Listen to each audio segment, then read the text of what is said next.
You may be as shocked as I was to find that within the earliest church father writings, we see all three views of hell expressed and debated. And this is interesting to me because growing up in the West, this is something we never heard. When we hear people speak about universalism or conditionalism, our knee-jerk reaction is this must be an end-time deception to lead people away from God. But that couldn't be further from the truth, as these views existed as early as we can record them. In fact, from the Encyclopedia of Religious Knowledge, in the first 5 or 6 centuries of Christianity, there were 6 known theological schools, of which 4 were universalist, 1 accepted conditional immortality, and 1 taught endless punishment for the wicked.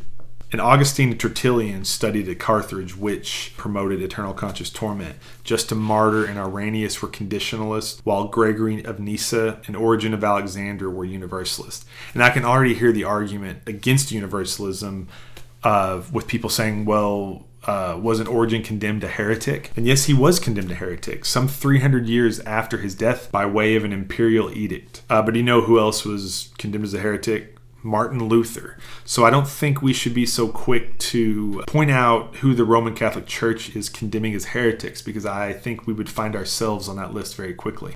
And so all three views of hell were prevalent from the 1st to the 4th century, and they were all regarded as acceptable beliefs for the Christian. Eternal conscious torment, as we stated earlier, began to rise in the 4th century thanks to the influence of Augustine and the condemnation of Origen. As Augustine of Hippo was one of the most influential theologians and philosophers in Christian history, his ideas shaped Western Christianity, particularly Catholic and Protestant theology. An argument that he had was that sin against an infinite God warranted infinite punishment. And Scripture doesn't state that sin against an infinite God warrants infinite punishment. These are opinions of a man and his interpretation of the Scriptures, yet we've elevated them to synonymous with Scripture. But this is just another example of allowing tradition to equal Scripture.